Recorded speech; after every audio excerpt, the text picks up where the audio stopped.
Alors, shalom, shalom à toi. Je sais que tu vas bien et que le week-end a été grâce à Dieu.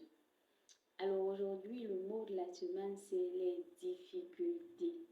Oui, les difficultés.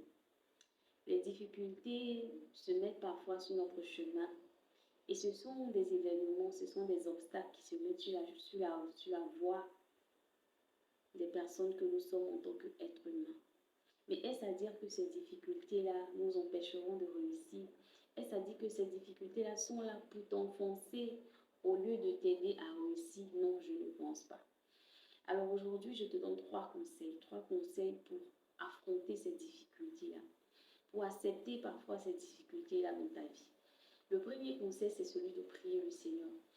Vous savez, généralement, on recherche le bonheur, généralement, on recherche la réussite. Mais parfois, cette réussite-là, il faudrait passer par des difficultés pour pouvoir l'acquérir. Et au travers de ces difficultés-là, qu'est-ce qu'il faut faire? Il faut prier le Seigneur, il faut prier Dieu. Il faut dire à Dieu, Seigneur, fortifie-moi, Seigneur, aide-moi, Seigneur, donne-moi la force de pouvoir traverser ces épreuves-là, ces obstacles-là qui se dressent sur mon chemin. Seigneur, même dans ces difficultés-là, je sais que tu es avec moi et que tu ne m'abandonnes pas. Le deuxième conseil, c'est celui de ne pas montrer à tout le monde qu'on passe par des moments difficiles parfois. Vous savez, parfois des personnes même qui viennent prendre de vos nouvelles, qui vous voient avec un visage bizarre, qui vous voient avec une attitude qui montre déjà que vous passez par des épreuves, sans que tu ne te rendes compte, quand tu te confies à ces personnes-là, ce sont eux-mêmes qui vont répondre la nouvelle de ta vie à d'autres personnes pour dire que ah, mais la fille là, ça va pas, hein, chez lui là, ça va pas. Hein. Ce sont eux qui répondent cette nouvelle-là. Parce que pour eux, c'est une bonne nouvelle. Et pour toi qui la traverse, bien sûr qu'elle n'est pas une bonne nouvelle. Elle n'est pas une bonne position pour toi. Donc, c'est de savoir, même dans ces difficultés-là, faire de telle sorte que cela ne puisse pas réagir sur ton visage. C'est difficile, c'est vrai. Mais fais cet exercice-là. Et le troisième conseil, c'est celui d'avoir un mental d'acier.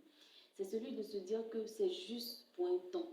C'est celui de se dire que c'est juste le pont par lequel je dois traverser pour arriver à la rive.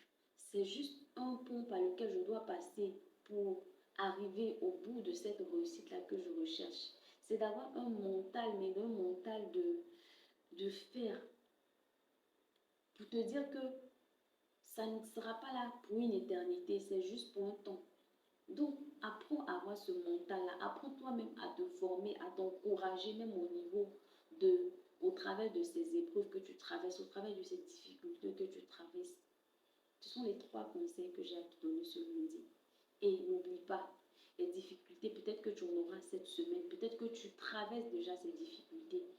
Et peut-être que toi, tu es déjà quitté dans ces difficultés-là et que tu vis le bonheur. Mais c'est juste passagère. Ce n'est pas là pour une éternité. C'est ce que je veux te faire comprendre ce lundi. Donc que le Seigneur te bénisse, que le Seigneur te fortifie et reste calme. Le Seigneur combat pour toi. Bye bye et bon lundi à toi. Que Dieu te bénisse depuis ta position.